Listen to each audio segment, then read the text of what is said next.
Hello, my name is Clayton Rivers, and today I will be presenting my KHS 405 Epidemiology final presentation. And this final presentation is going to be on the state of Virginia, and it is strictly informatic, no bias whatsoever, but other than statistics that I have pulled from CDC, and all references included below on the last three slides. As you can see on the first slide, we have the Blue Ridge Mountains leading into a Piedmont region, which is the base of the mountains, which is home to agriculture as well. The majority of people live here, but we'll get into that later. Let's look more into the geography of Virginia first. So Virginia is split into 5 different regions, all differently structured geographically. Here at the coastal plain and tidewater, closer to the coast. And then we have the Piedmont region. We then have the Blue Ridge Mountains. We have the Valley and Ridge and Appalachian Plateau.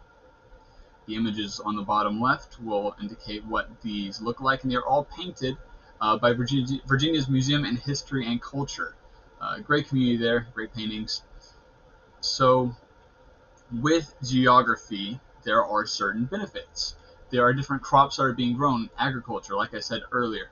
And the 3 top farmed things in Virginia are tomatoes, tobacco leaf, and apples.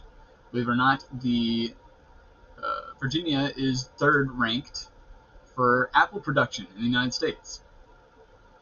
Moving on from geography, we are now going to get into the population. So as you can see here, a lot of the population is dense. The darker it gets, the more populated it is going to be next to that coast and the Piedmont region. Now, as you get further north into the Piedmont region, you see a darker hue being formed as well at the coast, and that is for a reason. That is because that is where Columbia and Virginia meet. And on that border is the District of Columbia, or so it is named, because D.C. is what is on the borders of those, and is not considered a state yet. Therefore, they don't get all the benefits that a state has being recognized, but is recognized as the District of Columbia currently. Looking more into the population of Virginia, though, we have 8,642,000 current residents, and we have the highest number of those residents being females at 50.5%, leaving males at 49.5%. I say that is very even, and we have the highest race and ethnicity being whites, and the lowest being Native Hawaiians or other Pacific Islanders. Alright, so the diversity isn't that great as if you go into Louisiana or Texas.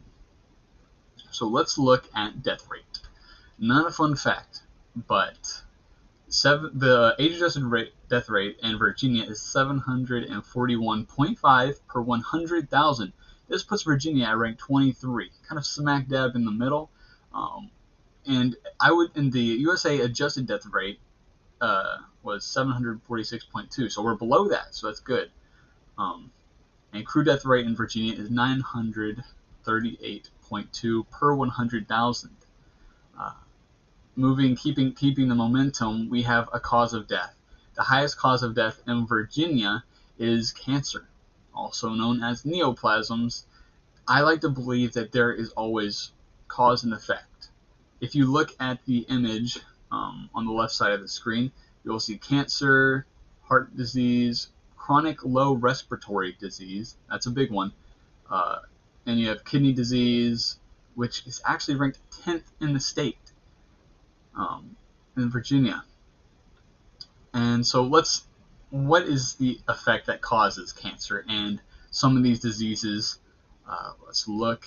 We have pollution. It is linked to pollution. On the right, I'm giving you a graph. On the very top right, you can see this is the white population being affected versus the black population.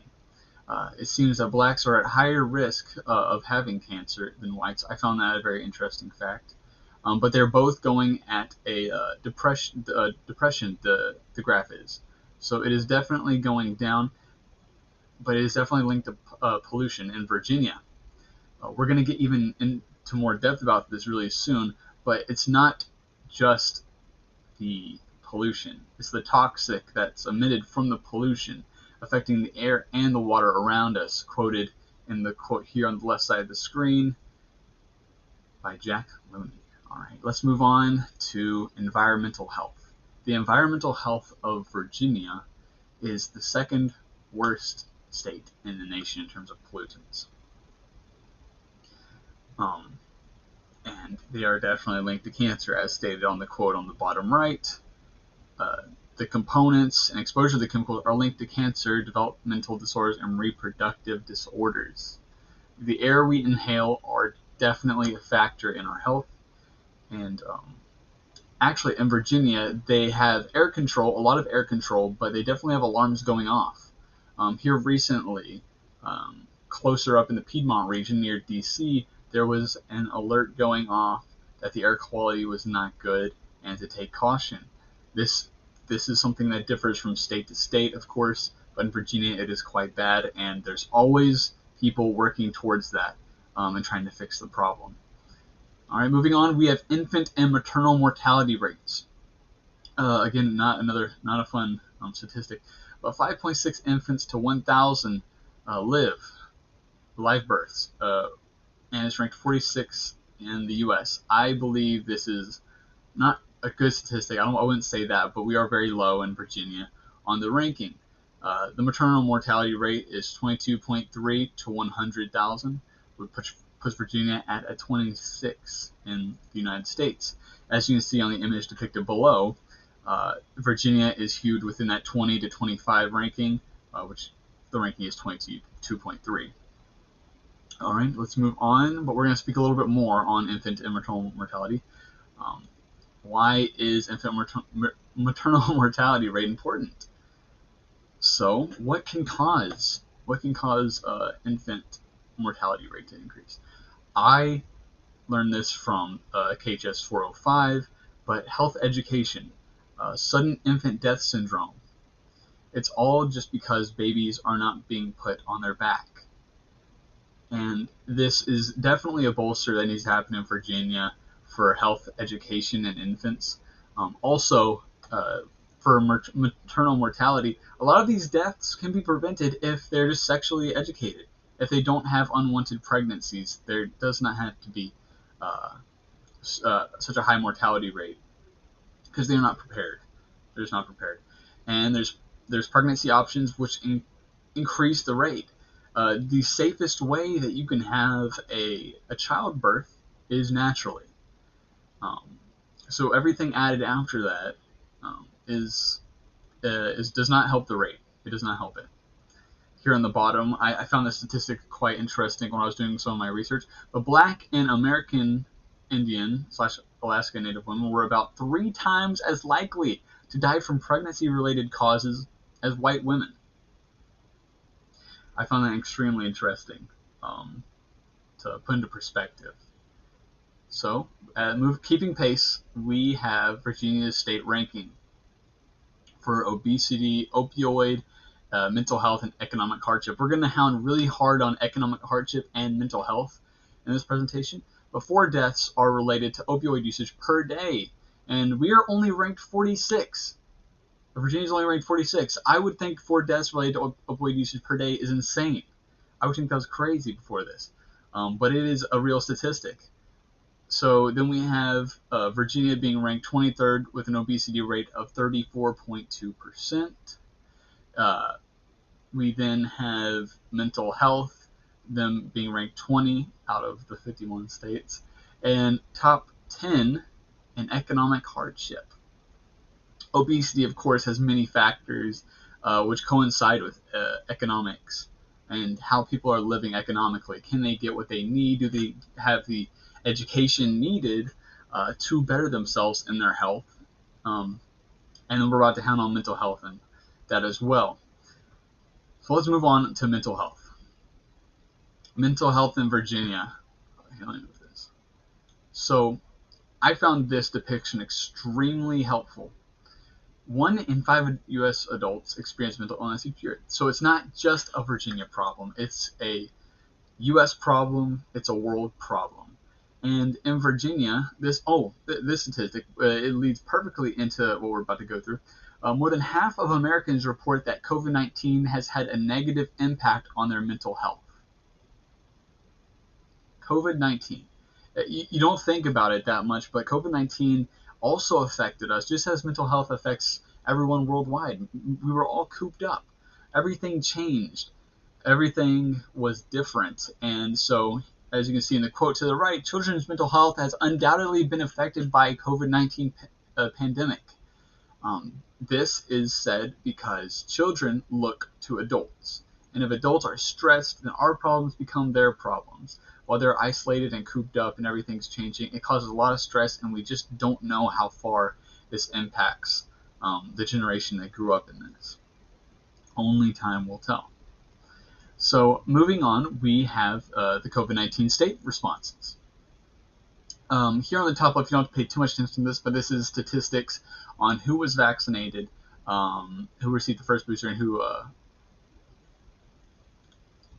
I'm so sorry. Here we are. So on the bottom left, we also have a graph that shows the progression of COVID-19. We started off, and then we brought to a rise in 2021, went back down, brought to a rise right before January of 2022, and then we skyrocketed right after January 2022. This was the Omicron variant, something that we weren't prepared for, we couldn't have been prepared for. But this was the state's actions. Starting off with the COVID-19 incident rate for Virginia is 1,010 cases per day. All right. The COVID-19 mortality rate in Virginia is 0.01 deaths out of 2,130,749 cases. And this is what the state did. First COVID-19 period on March 7th of 2021. Virginia then quickly shut down out of state travel on March 12th. Then we reopened the beach on May 18th of 2020. And then we began testing for COVID-19 with prioritization in healthcare workers. And then Virginia began implementing vaccines in December 2020. And the closest thing that Virginia can relate to on this scale personally is gonorrhea. Something that can be incredibly prevented, but increased by 498.6%, almost 500%. However, there was no recent outbreaks in the last 3 years, but it is definitely under the same magnitude that Virginia had this outbreak. Okay, we're now going to look at the overall health of Virginia. A little bit of summary of everything we went through. We went through the geography and population, keeping in mind DC not being counted as a state, so sharing that population, mostly being in the Piedmont region and on the coast. We then spoke about the environment and the pollution response. So we talked about the quality air control, but it's still being quite bad. Virginia has so many aids happening for that because they know it's a problem. And we also talked about how the pollution can have a cause and effect on cancer, with Virginia leading cause of death being cancer. The economy. Yeah. So I wanted to hound on this again. The economy in Virginia. For long-term fiscal stability, it is fantastic. It is a great platform. But for short-term fiscality, it is incredibly hard. It's incredibly hard to jump to Virginia and then just make a really, really good living.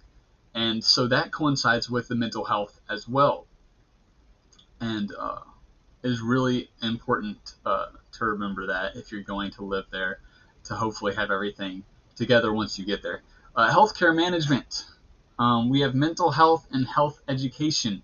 We spoke about 1 in 5 adults in the U.S. Having mental disorders and how that can affect our children with COVID-19 and that generation. And then we spoke about health education with sudden infant death syndrome. You have to lay the baby on the back. It's the smartest thing to do. because if you do not, then it definitely increases the possibility of SIDS. Yeah, that was my presentation for Virginia. I hope you learned something today. I definitely did. And here are my references to uh, all of my statements.